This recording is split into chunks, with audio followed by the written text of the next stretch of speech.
کے لیے اور جن مرحومہ کے ایصال ثواب کے لیے مجلس کا انعقاد ہے، ان کی بلندی درجات کے لیے التماس ہے سورہ فاتحہ۔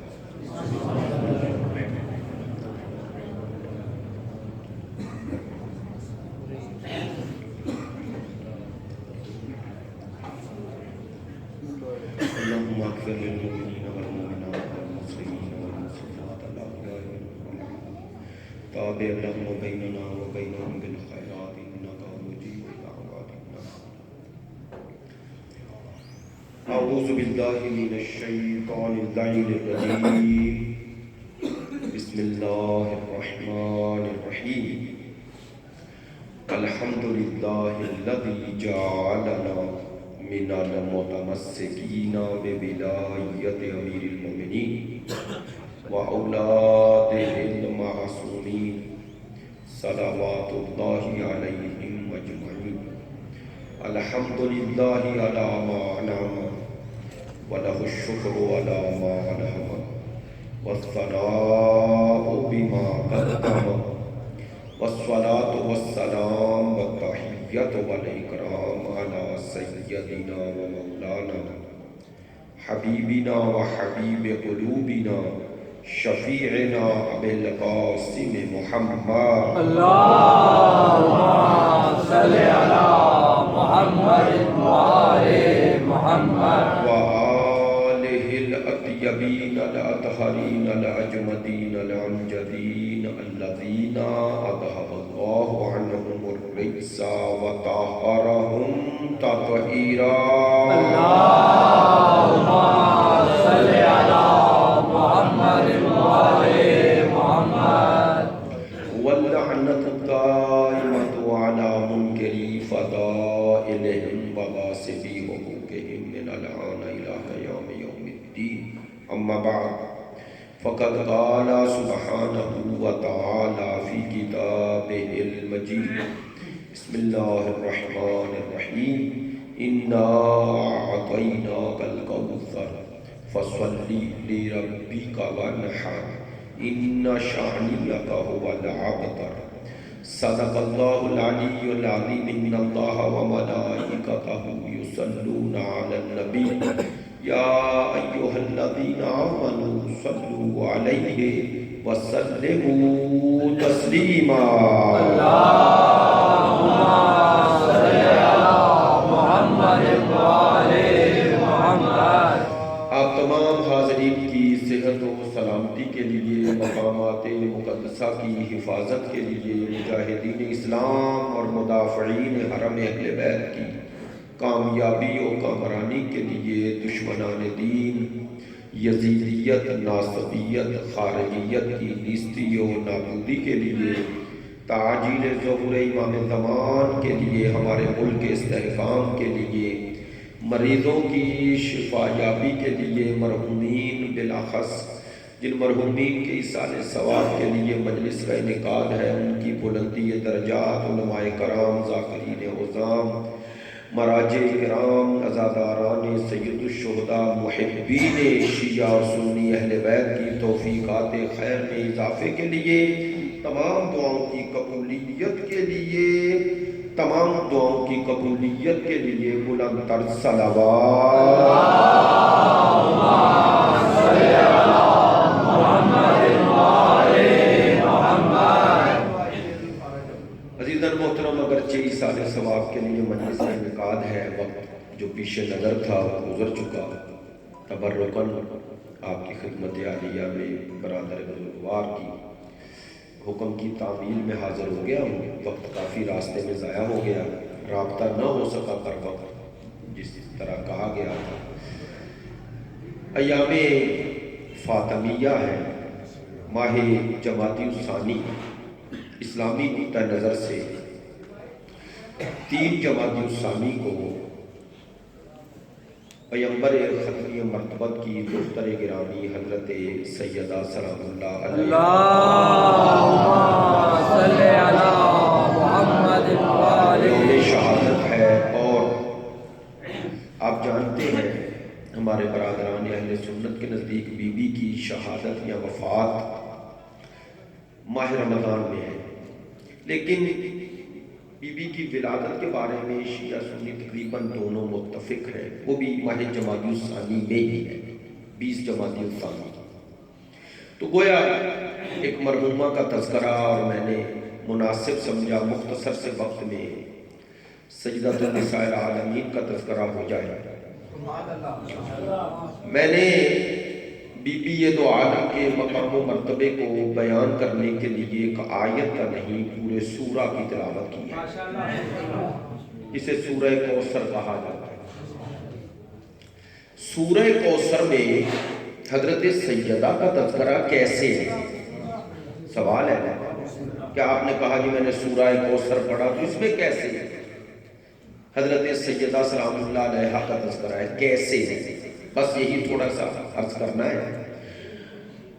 آپ اگر مفسرین شیعہ اور اہل سنت دونوں کی طرف رابطہ کریں تو انہوں نے کوثر کے مختلف معانی لکھے ہیں، انکار نہیں۔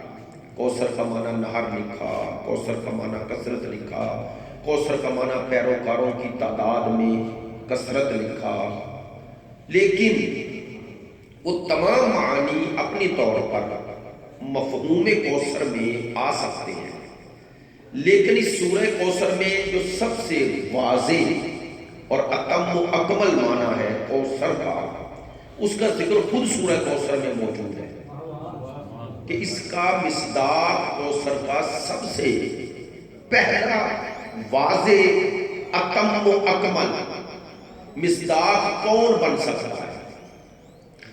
ایک سورہ کوثر میں اس کا ذکر ہے، دوسرا شان نزول سورہ کوثر میں تمام مفسرین نے یہ لکھا۔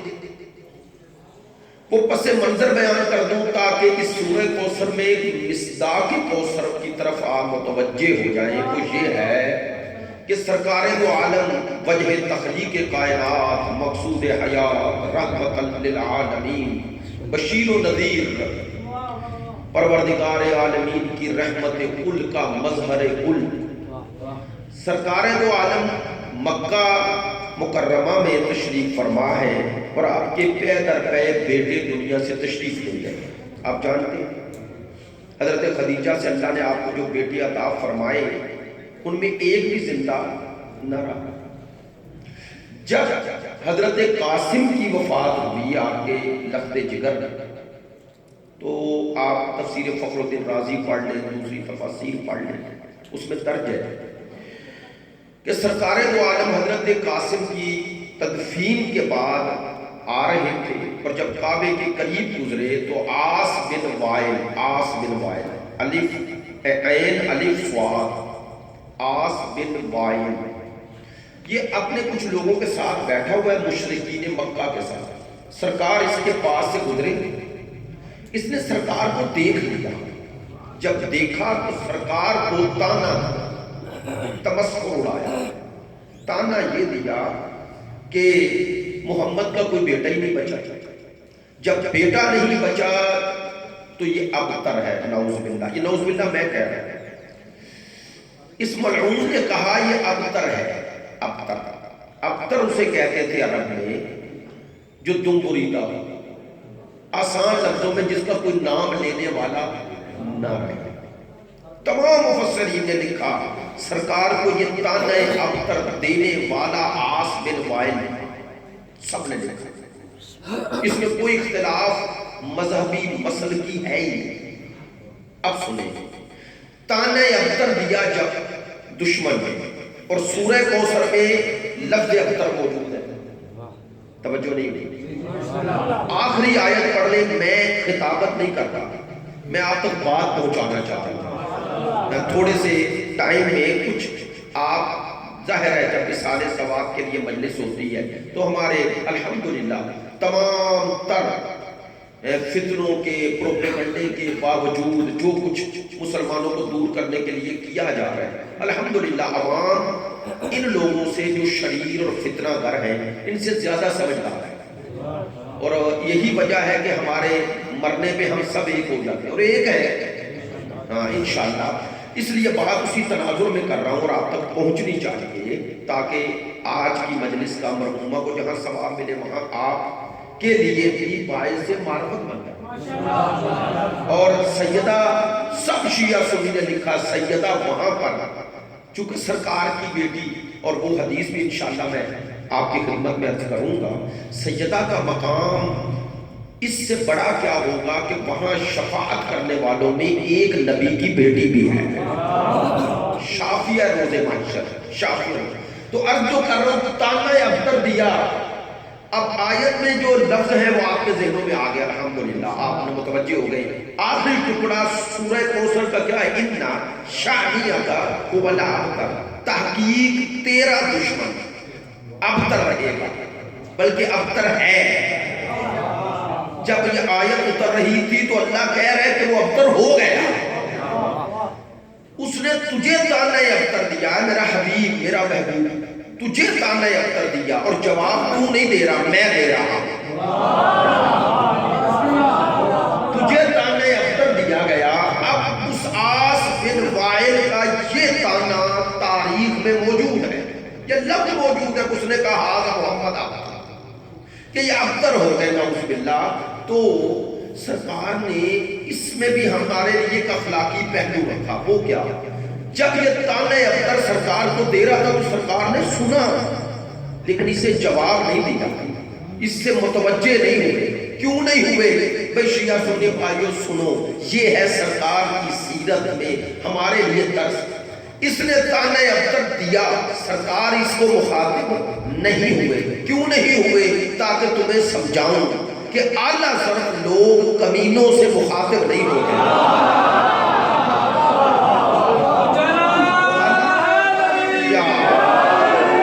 اعلیٰ ظرف لوگ کمینوں سے مخاطب، ہر کسی کی ہر بات کا جواب تھوڑا ہی دیا جاتا ہے۔ کہنے والے کو بھی دیکھو کہ اس کی حیثیت کیا ہے۔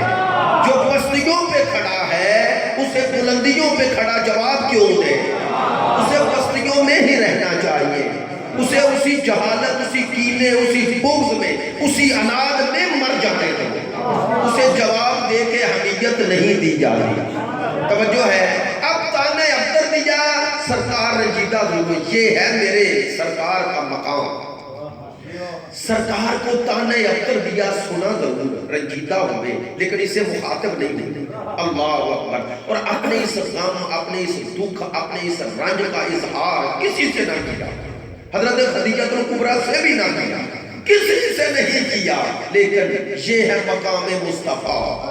سرکار چپ ہے، رنجیدہ ہے، سرکار خاموش ہے، وہ بول پڑا جسے سرکار کا دکھی ہونا گوارا ہی نہیں۔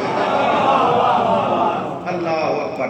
میرا پروردگار عالمین بول پڑا، پروردگار نے بھی جواب دشمن کو نہیں دیا، کہا جسے مصطفیٰ اس قابل نہیں سمجھتا میں اسے مخاطب کیوں کروں۔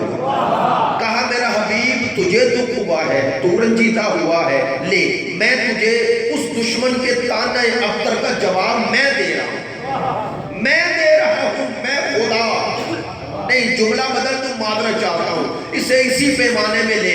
بھئی جو دشمن کو تانے ابتر کا جواب نہ دے اور رنجیدہ ہو جائے، کہہ دوں جملہ، جس کی زبان خدا بن جائے اسے مصطفیٰ کہتے ہیں،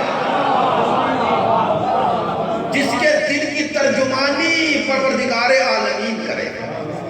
اب پروردگار نے پورا سورہ اتار دیا، سورہ اتنا مختصر کہ بسم اللہ کے ساتھ 4 آیتیں اور بسم اللہ کے بغیر 3 آیتیں، ایسا ہی ہے۔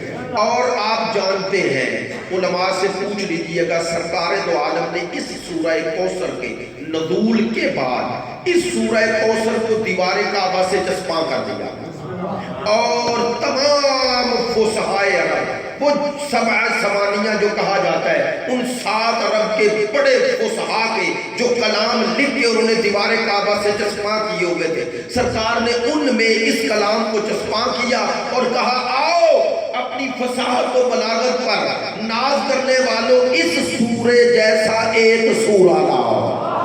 تھوڑا توجہ فرمانا، جلدی جلدی بات کروں گا تاکہ بات آپ تک پہنچ جائے۔ سرکار نے قرآن مجید فرقان حمید میں سے سورہ کوثر کا انتخاب کر کے دیوار کعبہ سے چسپاں کیا۔ اچھا، میں نے آپ کے سامنے عربی پڑھی تو مجھے بھی اور آپ کو بھی اس عربی پڑھنے کے بعد ترجمے کی ضرورت ہے، ایسے ہی ہے، چونکہ ہم عرب نہیں ہیں، اس طرح عرب پیدا نہیں ہوئے، لیکن یہ بتائیے گا وہ عرب جن کے سامنے سرکار نے سورہ کوثر کو چسپاں کیا، انہیں ترجمے کی ضرورت تھی؟ نہیں نا، وہ تو پڑھ رہے تھے انا بسم اللہ الرحمن الرحیم انا اعطیناک الکوثر، تو اس کا ترجمہ ان کے ذہنوں میں تو آ رہا تھا، مصداق چاہے نہ آ رہا ہو لیکن ترجمہ تو آ رہا تھا نا، معنی تو آ رہا تھا، میننگ آ رہے تھے، مفہوم ان کے ذہنوں میں آ رہا تھا کہ پروردگار اس کا خدا کہہ رہا ہے اس سے مصطفیٰ سے ہم نے آپ کو کوثر عطا کیا، تو وہ ذہنی طور پہ سوچ تو رہے ہوں کہ یہ کوثر کون ہے، آگے کوثر عطا کرنے کے بعد عظمتوں کا ذکر ہو رہا ہے، فصلی لربک وانحر، چونکہ تمہیں کوثر عطا کی ہے اب اپنے رب کی بندگی بڑھا۔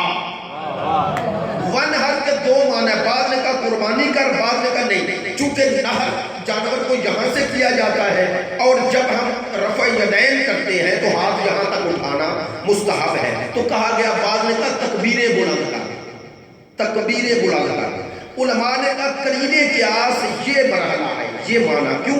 وہ کہتے ہیں قربانی اس وقت تک واجب، اس وقت تک اس معنی میں قربانی نہیں دی جاتی تھی، وہ مدینے میں ہوئی، لیکن دونوں معنی کر لو، قربانی کر لیں یا تکبیر بلند کرنا کر لیں۔ بھئی آپ متوجہ ہیں، مجھے بتائیں کوثر میں کوئی ایسی حکمت تو ہے نا جسے عطا کرنے کے بعد خدا کہہ رہا ہے اپنے رب کی بندگی بڑھا، ونہر اور تکبیریں بلند کر، نہیں میں کوئی ایسا جملہ نہیں کہوں گا جو مقام مصطفیٰ کے مقابل اور مخالف ہو، کیوں کہا تجھے کوثر عطا کی تو رب کی بندگی بڑھا اور تکبیریں بلند کر، اس لیے کہا کہ دشمن کا تانے ابتر دینے کا مقصد یہ تھا کہ تیرا بیٹا نہیں رہا، لہذا یہ مقصد نہیں تھا کہ تیرا نام نہ رہے، حقیقت میں انہیں تیرے نام سے دشمنی نہیں ہے، تیرے پیغام سے دشمنی ہے، اور وہ تیرا پیغام نہیں، وہ میرا پیغام ہے۔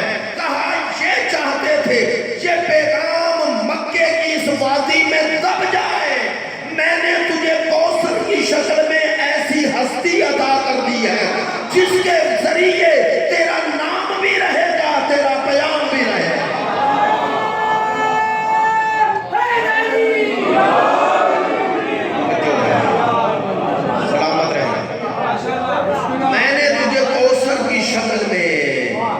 ہستی عطا کر دی ہے جس کے وجود ذی جود کے صدقے میں تیرا نام بھی رہے گا، تیرا پیام بھی رہے گا۔ میں توجہ رہے گی، بات جلدی جلدی کر رہا ہوں، توجہ رہے گی، متوجہ رہیں گے تو بات سمجھ میں آئے گی۔ ہاں انا اعطیناک الکوثر، ہم نے تمہیں کوثر عطا کیا۔ جائیں علماء سے پوچھ لیں، اور قرآن مجید میں اب نکالنا آسان ہے، آپ موجم قرآن کو ڈاؤن لوڈ کریں اور لکھیں انا اعطیناک الکوثر، آپ کو پورے قرآن میں یہ جملہ اس طرح ایک دفعہ آئے گا۔ آغا محسن قرائتی اپنی تفسیر نور میں لکھتے ہیں کہ پروردگار نے اس جملے کا قرآن مجید میں دوبارہ اس طرح تکرار ہی نہیں کیا، تکرار نہیں کیا، رپیٹ نہیں کیا۔ انا اعطیناک الکوثر، اس ساخت اور بافت میں اس جملے کا دوبارہ قرآن میں تکرار ہی نہیں کیا۔ نہیں، آپ کہیں گے یہ کہ آپ نے بات کہی، یہ بے محل نہیں کہی، پروردگار کا کلام ہے قرآن، اور یہ الف سے یا کے درمیان ہی ہے نا، بھئی لفظ تو یہی ہے نا، دوبارہ رپیٹ ہو رہے ہیں۔ آپ سورہ رحمان پڑھ لیں، کتنی دفعہ فَبِأَيِّ آلَاءِ رَبِّكُمَا تُكَذِّبَانِ کا تکرار ہے نا، ہے، جائیں جا کر پوچھ لیں اور دیکھ لیں قرآن میں ہر آیت کا کم از کم تکرار ہوا۔ وہ فرماتے ہیں لیکن یہ حکمت پروردگار کہ انا اعطیناک الکوثر کا اس جملے کا اس طرح تکرار ہی نہ کیا، کیوں نہ کیا؟ شاید پروردگار سمجھانا چاہتا تھا جب میں لفظوں میں تکرار نہیں کر رہا تو جسے کوثر بناؤں گا، کہا جیسے آیت میں تکرار کی گنجائش نہیں ہے ویسے بطول جیسی کوئی دوسری خاتون کی گنجائش نہیں۔ نعرہ رسالت، نعرہ بلند کر کے نعرہ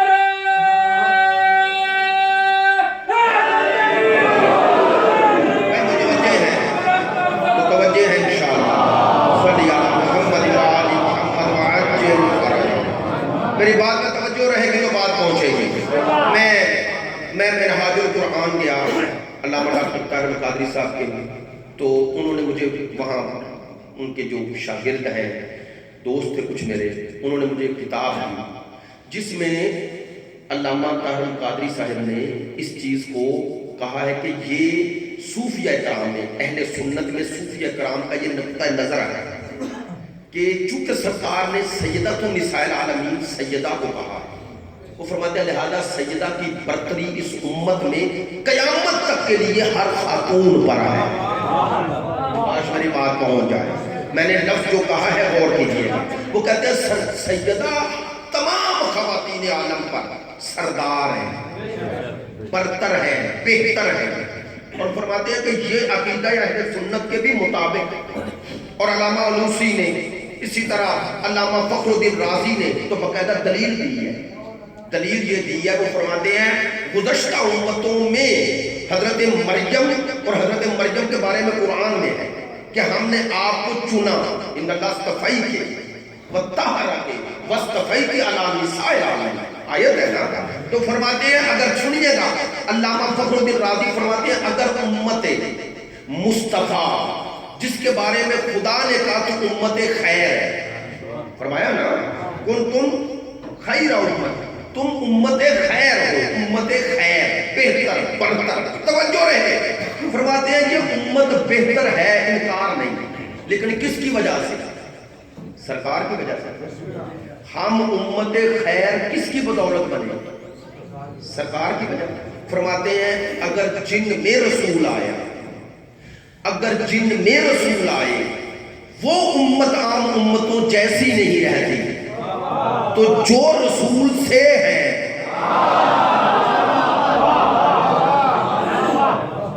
ان کی دلیل ہے. علامہ فخر الدین رازی فرماتے ہیں یہ کیسے ہو سکتا ہے کہ مصطفیٰ جس میں آئے ان جیسا تو کائنات میں دوبارہ کوئی امت نہ آئے، اور جن کے بارے میں مصطفیٰ کہیں الفاطمہ تو بضعۃ منی، فاطمہ میرا جز ہے. میں ہاتھ جوڑ کے ایک بات کروں، ہاتھ جوڑ کر دست بستہ، واللہ درد کے ساتھ کہہ رہا ہوں، طنز کے ساتھ نہیں، درد کے ساتھ کہہ رہا ہوں. یاد رکھو ذکر اہل بیت میں کبھی رنجیدہ نہ ہوا کرے، شیعہ ہو یا سنی، اہل بیت کا ذکر سن کے دل تنگ نہ کیا کرو. یہ تنگی، یہ دل منافقت کی علامت ہوتی ہے.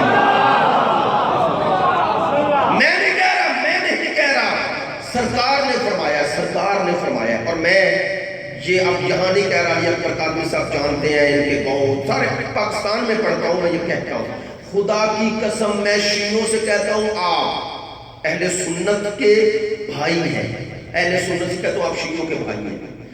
شیعوں سے کہتا ہوں تم سنی نہ بنو، سنیوں سے کہتا ہوں تم شیعہ نہ بنو. میں ممبر سے کہتا ہوں چھوڑو اس جگلوں کو، اس مناظروں کو. ہم شیعہ کو سنی اور سنی کو شیعہ بنائیں نہ، شیعہ شیعہ رہے، سنی سنی رہے، لیکن دونوں مل کے کام کرو. کیا شیعوں تم بھی حسینی شیعہ بنو، سنیوں تم بھی حسینی سنی بنو. اگر آج کی یزیدیت کو شکست دینی ہے تو حسینی بننا پڑے گا. اس لیے میں نے کہا ہے حسینی سنی بنو، کہ کچھ یزیدی بھی سنی کہلوا رہے ہیں. بھائی جو یزید کا دفاع کرے وہ یزیدی سنی ہے کہ حسینی؟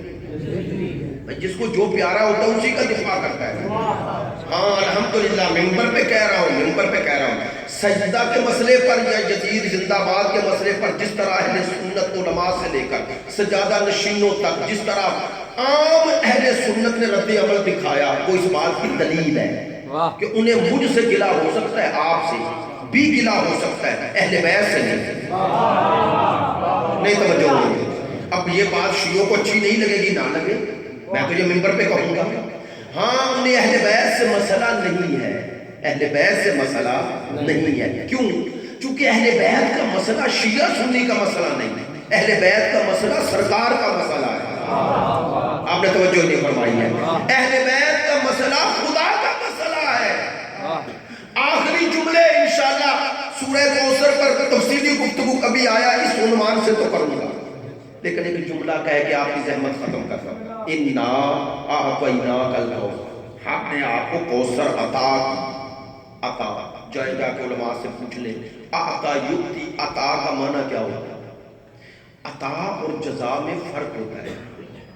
جزا ہوتی ہے آپ کے عمل کے مقابلے میں، جو کچھ آپ نے کیا آپ مستحق ہو گئے، جو آپ کو اس کے بدلے دیا جائے وہ جزا ہے، عطا نہیں.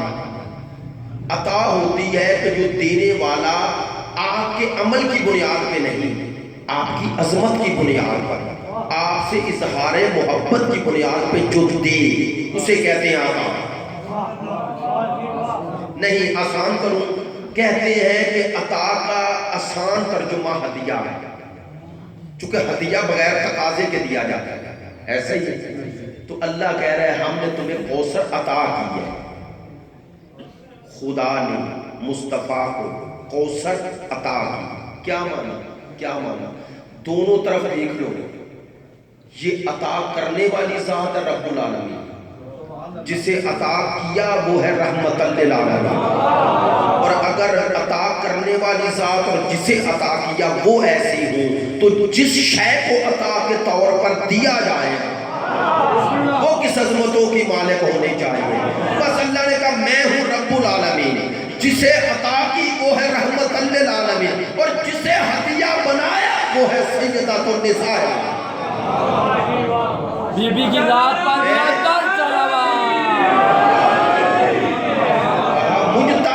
مجھ جیسا عطا کرنے والا کوئی نہیں، جسے عطا کیا اس جیسا بھی کوئی نہیں. تو جسے عطا کیا جائے، جس کے ذریعے عطا کیا جائے گا اس جیسا ہوگا. کبھی غور فرمایا پروردگار نے یہ نہیں کہا ہم نے تمہیں بیٹی دی. میں نے آپ پر ملا کہہ رہا ہوں، تفسیر تفہیم القرآن پڑھنے آپ کو زیادہ دور جانے کی ضرورت نہیں. علامہ مودودی نے بھی آخر پہ یہ معنی لکھا ہے. کہتے ہیں جب سرکار کو تانے ابتر دیے جانے لگے اور آپ کے لیے ناگوار ہو گیا تو فرماتے اللہ نے کوثر کی ایک تفسیر آپ کو اولاد کثیر کی شکل میں دی. اولاد کثیر انہوں نے معنی کیا کوثر کا اولاد کثیر. تو اولاد کثیر کا معنی کہ سرکار کی اولاد. تو چاہے ہر مسلمان سے پوچھ لے سرکار کی اولاد چلی کس سے؟ نسل رسول بی بی سے چلی نا. تو پھر کوثر کا ایک معنی تو بطول ہے نا. میں ابھی چونکہ بات اس گنجائش میں کر رہا ہوں، ایک معنی تو کوثر کا سیدہ کو لینا پڑے گا. تو اللہ یہی کہہ دیتا ہم نے آپ کو بیٹی عطا کی ہے نا، کہا کوثر عطا. یہ کوثر میں ہی وہ حکمت اور وسعت ہے، اور یہی سیدہ کی عظمت کی دلیل ہے. کوثر کا ترجمہ اب صرف ترجمہ ہی کروں گا، معذرت چاہتا ہوں. کوثر کا ترجمہ ہے فعل کے وزن پر، یہ آتا ہے کثرت کے معنی میں. لیکن ایک سلوات پڑھنے معذرت چاہتا ہوں.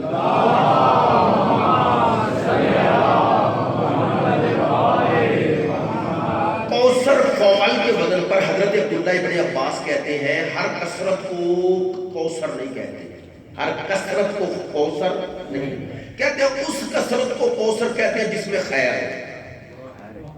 اسی لیے کوثر کا ترجمہ کیا جاتا ہے خیر کثیر. دو لفظ ہیں خیر کثیر، نہیں توجہ، خیر میں کثرت. خیر کثیر کا ترجمہ سلیس خیر میں کثرت. کیا عظمت ہوگی اس آقا زادی کی جسے اللہ پہلے خیر بنائے پھر خیر میں کثرت کرے.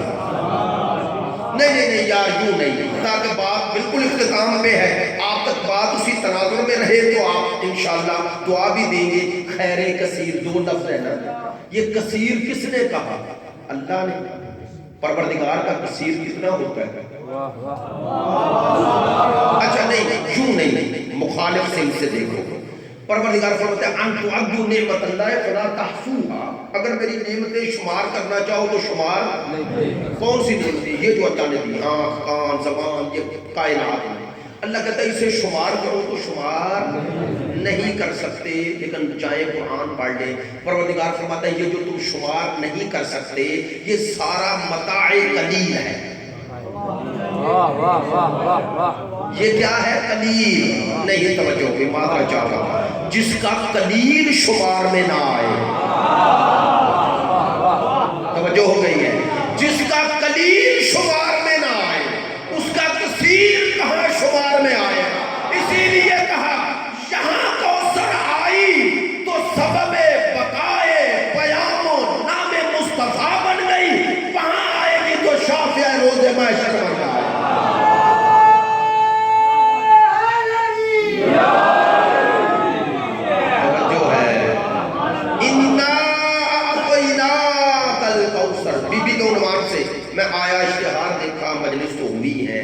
تسبیح ہو رہی ہے، میں نے کہا ہمارا بھی حصہ اس میں ہو جائے. اِنَّا أَعْطَيْنَاكَ الْكَوْثَرَ، ہم نے آپ کو کوثر عطا کی. پھر دوہرایا، بیٹی نہیں کوثر. نہیں معلوم، بخل نہیں کیا، اس لیے یہ جملہ بھی کہہ رہا ہوں. میں نے کیوں بار بار کہا کوثر، بیٹی نہیں، اولاد نہیں کہا، کوثر کہا. کیا حکمت ہے لفظ کوثر میں معنی کر دیا خیر کثیر نہیں. اور عظمت سیدہ کا ادراک ادھر ہوا. اللہ نے کہا تجھے بیٹی دے کر کوثر بنائی ہے، بیٹی لیکن کوثر ہے. عنوان اسے کوثر کا دیا. کیوں؟ کہا تاکہ قیامت تک جب لوگ یہ آیت پڑھیں تو انہیں مقام سیدہ اس سے الگ نظر آئے. کون سی آیت؟ میں نے قرآن میں پڑھا انما اموالکم واولادکم فتنہ. پروردگار کہتا ہے تمہارے لیے تمہارا مال اور اولاد فتنہ ہے. فتنے کا معنی آزمائش ہوتا ہے، آزمائش ہے. نہیں توجہ ہوئی. اللہ نے کہا دوسروں کو اولاد دے کے آزمایا ہے، تجھے بیٹی بنا کے نہیں دی، کوثر بنا کے دی ہے. کہا جس کے ذریعے آزمایا جائے وہ اور ہیں، اور جس کے ذریعے مصطفیٰ کو بچایا جائے وہ بطول ہے.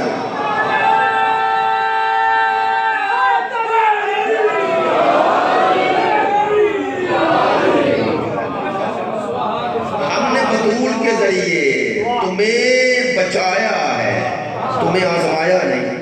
یہ آزمائش بن کے نہیں آئی، بطول آزمائش بن کے نہیں آئی، بطول تیرے لیے کوثر بن گئی. اِنَّا أَعْطَيْنَاكَ الْكَوْثَرَ. درمیان والی آیت چھوڑ دی اِنَّا شَانِئَكَ هُوَ الْأَبْتَرُ. اب تیرا دشمن ابتر ہو گیا، بے نام و نشان ہو گیا. نہیں، اس آیت کے آخری جملے کی تفسیر پڑھو نہیں، دیکھ لو. کیسے دیکھیں گے؟ آپ اگر پاکستان کی تاریخ پڑھیں اور اسمبلی میں چلے جائیں تو وہ لوگ جو یہاں پر 20 دن کے لیے بھی نگران وزیر اعظم رہے ہیں ان کی تصویر بھی ہے، نام بھی ہے، اور لکھا ہوا ہے یہاں سے یہاں تک وزیر اعظم رہے. ایسے ہی آپ دوسرے ملکوں میں چلے جائیں، وہ عثمانی بادشاہ، وہ دوسرے، وہ ایسا ہی ہے. اچھا بنو امیہ نے حکومت پاکستان کتنے ملک پر کی؟ نہ، ان کی حکومت کا دائرہ یہ پورا ایشیا اس لیے کہہ رہا ہوں، یہ مڈل ایسٹ جسے گنتی ہو یہ ان کی حکومت میں، ان کی حکومت میں ساری ایک حکومت میں تھا. ابھی سعودی عرب، UAE، وہ کویت، وہ چھوٹے چھوٹے ملک ہیں. ان چھوٹے چھوٹے ملکوں کے بادشاہ کتنا ان کا جاہو جلال ہے یا نہیں؟ بھائی 22 کروڑ عوام کا ملک آپ کا ہے، لیکن ڈرتے آپ نہیں سے. جب بھی وہ چاہتے ہیں، جو چاہتے ہیں، منہ میں جو آیا آپ کو کہہ دیتے ہیں کہ نہیں؟ کہہ دیتے ہیں. چلے غصہ نہ کریں. ہم نے اپنی عزت اور توہین کو بھی مسلکوں میں تقسیم کر دیا. ایران بات کرے تو اہل سنت اس کو نہیں معاف کرتے، لو جی ایرانیوں نے یہ کر دیا، یہ کر دیا. سعودیہ بات کرے تو شیعہ کرتے ہیں. معذرت کے ساتھ پاکستانی بن کے بھی سوچ لو بھائی، اگر انہیں اپنے ملک کا خیال ہے تو تمہیں بھی ہونا چاہیے. عزت اور آبرو ایک جیسی ہوتی ہے. تو کبھی اس دائرے میں بھی آ کر دیکھیں کہ ہمارے ساتھ کیا کیا جا رہا ہے. کشمیر کا مسئلہ آپ کی تو کبھی حمایت نہیں کیا. کشمیر کو چھوڑو، وہ تو فلسطین پر سودا کر رہے ہیں. اب شیعہ سنی میں لڑا کر وہ جو ہے فلسطین کے مسئلے میں خیانت کر گیا. لیکن چلے وہ ایک الگ بات ہے. تو بات جو کہہ رہا ہوں، بنو امیہ کی حکومت وہ ادھر رے تک، ایران تک، ادھر اسپین، اندلس کہتے ہیں عربی میں، اندلس تک، ادھر چلے گئے افریقہ تک. تو 3 بر اعظموں میں ان کی حکومتیں رہی. بنی امیہ اور بنی عباس کی رہی یا نہیں رہی؟ نا. جاؤ جا کے ان کی نسل اور ان کی قبروں کے نشان ڈھونڈو، ملیں گے؟ نہیں ملیں گے. کیوں؟ ان شانیہ هو الابتر. جو بطول سے دشمنی کرے گا اللہ نام بھی مٹا دے گا، نسل بھی مٹا دے گا.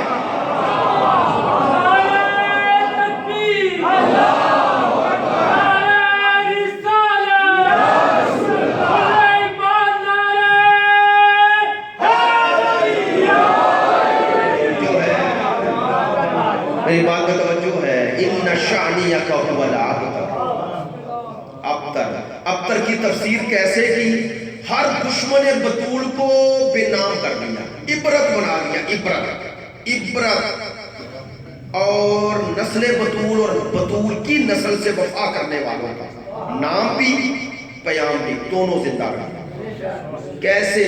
آپ اور میں اسی پنجاب کے رہنے والے ہیں، ہمیں پتہ ہے پنجاب کے بعض ضلعوں میں بعض برادریوں کے نام ہیں ایسے ہی، مثلا یہ پٹوار علاقہ ہے، یہاں آپ کو راجہ زیادہ ملتا ہے، چودھری لکھتے ہیں، راجہ لکھتے ہیں۔ آپ اگر آگے چلے جائیں گجرات، گجرانوالا، چیمے، ورک ملیں گے، ایسے ہی بڑیت ملیں گے۔ اس سے آگے چلے جائیں آپ کو اور ملیں گے، سندھ میں چلے جائیں تو بڑیت ورک ملیں گے، نہیں ملیں گے، نام ہی بدل گیا۔ ایسے ہی ہے نا، کے پی میں چلے جائیں تو وہ سندھ والی برادری نہیں ملے گی، وہ بلوچستان چلے جائیں تو آپ کو کے پی والی برادری نہیں ملے گی، ایسے ہی ہے۔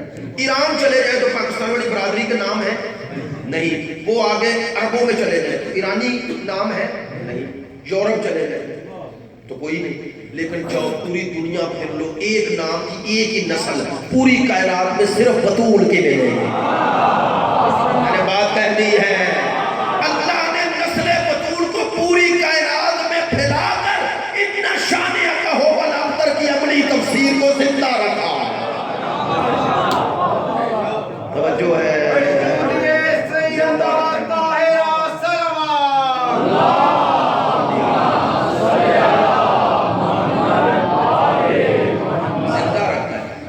حکمت ہے۔ ان شانیک هو الابتر۔ سیدہ کون ہے؟ سرکار بخاری شریف، فاطمہ تو سیدہ تو نساء اہل الجنت، فاطمہ جنت کی اہل عورتوں کی سردار ہے۔ نہیں توجہ، سرکار کی حدیث دوسری سمجھے پھر سمجھے مقام سیدہ۔ سرکار نے فرمایا مجھے اللہ نے 4 خواتین کے بارے میں خبر دی ہے، اللہ نے ان کی جنتی اور وہ جنت میں ہے۔ ایک حضرت حوا، دوسری حضرت آسیہ، تیسری حضرت مریم، چوتھی حضرت خدیجہ، اور بھی حدیث ہے دوسری بیویوں کے بارے میں۔ یہ حدیث جو پڑھ رہا ہوں سرکار نے فرمایا نہیں، میں نے 4 بیویوں کے نام لیے، بول کے بتائیں یہ ساری کون ہے؟ جنتی۔ ابھی میں داخل ہوا کاغذ سے حدیث پڑھ رہے تھے نا، الحسن والحسین سیدہ شباب اہل الجنہ، تو بیٹے جنت کے جوانوں کے سردار اور ماں جنت کی اہل عورتوں کی سردار۔ اب سرکار نے فرمایا کہ 4 بیویاں جنتی ہیں، جن میں مریم ہے، حوا ہے، آسیہ ہیں، حضرت خدیجہ ہیں۔ جب جنتی ایسی ہے تو سردار کیسی ہو؟ بتایا جب جنتی ایسی معیار والی ہے تو سردار کیسی ہو؟ نہیں، جملہ بدل دوں، ان جنتیوں میں ایک خدیجہ ہے، خدیجہ ہے بطول کی ماں، تو بتایا ماں ہونے کے حوالے سے اسے فضیلت ہے، لیکن مقام افضلیت میں سیدہ اپنی ماں کی بھی سردار ہے۔ آئے آئے یہ اپنی ماں پر بھی سیادت رکھتی ہے، سیادت۔ اس سیادت کا معیار ملاد، افضلیت کا معیار و ملاد رشتہ نہیں ہوتا، فضائل ہوتے ہیں، مناقب ہوتے ہیں۔ بس عزیزان محترم ذکر آ گیا ہے تو ایک جملہ اور زحمت ختم۔ وہ سیدہ اور وہ سیدہ کی ماں، کون ماں؟ آئی تو پاس سب کچھ تھا، رسول پہ سب کچھ قربان کر دیا۔ یہ کوئی شیعہ سنی کی اختلافی بات نہیں کر رہا، سب قربان کر کے شیب ابی طالب نے ام المومنین حضرت خدیجہ الکبریٰ بھوک اور افلاس فاقوں پہ آ گئی نا، کس کی خاطر؟ اسلام کی خاطر۔ ہاں، ام المومنین کا بڑا احسان ہے، اللہ نے اس احسان کا یہ بدلہ دیا کہ نسل رسول بیٹی سے چلائی اور وہ بیٹی خدیجہ کو دیا۔ تو اب میں ایک جملہ کہہ رہا ہوں، حضرت خدیجہ قیامت تک آنے والے سادات کی حقیقی ماں ہے، اعزازی نہیں۔ سوچئے، حقیقی ماں ہے، اعزازی نہیں۔ چونکہ حضرت سیدہ اگر ماں ہے تو جتنا اوپر جائے، آپ جانتے ہیں رشتہ جتنا اوپر جائے وہ محرمیت کا رشتہ باقی ہو جاتا ہے اوپر تک۔ مثلا ماں، ماں کی ماں، ماں کی ماں، وہ ساری محرمیت قیامت تک کے لیے۔ آپ نے توجہ فرمائی؟ اور میں نے روایت پڑھی ہے جب حضرت خدیجہ کا وقت آخر آیا، وفات کا وقت آیا، ایک طرف رسول ہے، ایک طرف حضرت سیدہ ہے، مولا کائنات ہے۔ ایک دفعہ حضرت خدیجہ نے روتے روتے کہا، یا رسول اللہ، آپ کو ایک وصیت کر رہی ہوں۔ کہا خدیجہ جو کہنا چاہتی ہیں کہیں۔ کہا میری بیٹی کو کبھی رونے نہ دینا، بطول کو کبھی رونے نہ دینا۔ کہتے ہیں دوسری وصیت، کہا مجھے شرم آتی ہے، حیا آتی ہے، آپ اٹھ کے باہر جائیں، میں بطول کو بتاؤں گی، بطول آپ کو بتائیں۔ کہتے ہیں رسول اٹھ کے باہر گئے تو تھوڑی دیر بعد آئے تو ماں بیٹی دونوں رو رہی ہیں۔ سرکار دو عالم متوجہ ہو گئے اور حضرت بطول کو اپنے سینے سے لگایا۔ کہتے ہیں ماں نے کیا کہا؟ کہا بابا ماں نے کہا ہے کہ جب میں دنیا سے چلی جاؤں تو پاپا سے کہنا میرے لیے کفن کا بندوبست نہ کرے، یہ جو اپنی آبا ہے نا مجھے اسی میں دفن کرنا۔ یہ ہے ام المومنین حضرت خدیجہ الکبریٰ، یہ ہے ام المومنین۔ کہا مجھے اسی میں دفن کر دو۔ عزاداروں، جو سب کچھ لٹا کے قسم کرسی میں بھی شکوہ نہیں کرنا، اب اس کی اولاد کیسی ہو؟ ماں کا تذکرہ کیا، بیٹی کا چھوڑ رہا ہوں، اس کی بیٹی کا کر رہا ہوں۔ اسی لیے تو شیعہ روتے ہیں، ماں کی اتنی بڑی قربانی، پھر بطول کی قربانی، پھر بطول کی نسل کی قربانی، ہے یا نہیں؟ نہیں، سیدہ کے 2 بیٹے اور 2 بیٹیاں، میں آخری جملہ کہہ رہا ہوں، طویل مصائب کا وقت نہیں، 2 بیٹیاں اور 2 بیٹے اللہ نے دیے، یوں ہی کہوں نا، بطول کے 2 بیٹے حسنین، لیکن عجب مظلومیت ہے، ایک کے جنازے پہ تیر، دوسرے کا جنازہ تیروں پر۔ بس ایک جملہ ہو گیا کہ بیٹے ایک کے جنازے پہ تیر، ایک کا جنازہ تیروں پر۔ 2 بیٹیاں دی، زینب کبریٰ، بچپنے میں ماں کو زخمی دیکھا، جوانی میں باپ کے سر کو زخمی دیکھا، بڑھاپے میں اپنے بھائی کے بے گور و کفن لاشے کو دیکھا، اور کائنات کی یہ واحد بیٹی ہے جو رسول کو ڈائریکٹ مخاطب کر سکتی ہے۔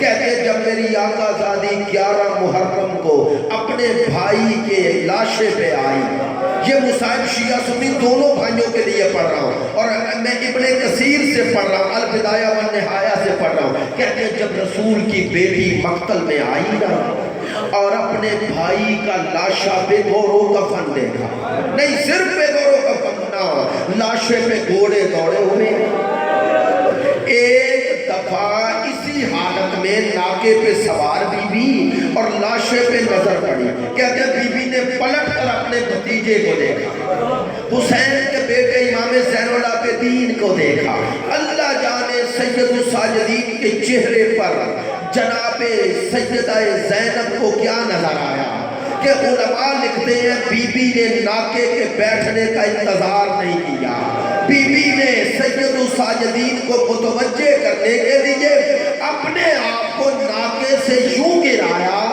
جیسے عباس زین سے گرے تھے۔ جب اس حال میں گری تو اب میرا امام مخاطب ہوئے، کہتے ہیں پھپھی اماں خاتون ہو، وہ بھی نبی کی نواسی ہو، ناکے سے یوں اترے، آپ حکم کرتی ناکہ بیٹھ جاتا، کہا اگر میں انتظار کرتی تو مرنے سے پہلے مر جاتا۔ اب میرے مولا سجاد نے کہا پھپھی اماں وہ بیٹا زندہ کیسے رہے، باپ کا لاشا ہو اور دفن بھی نہ کر سکے۔ بس آخری جملے، میری آقا زادی نے ایک دفعہ لاشے کو اٹھایا، علماء کہتے ہیں اللہ جانے کیسے اٹھایا، لیکن رخ کیا مدینے کی طرف اور ایک نوحہ پڑھنا شروع کیا، یا مدینہ جدنا، کہا یا جدنا اے میرے نانا، صلی علیہ ملیک السماء، نانا آپ پر فرشتے درود پڑھ رہے ہیں، نانا ذرا مدینے سے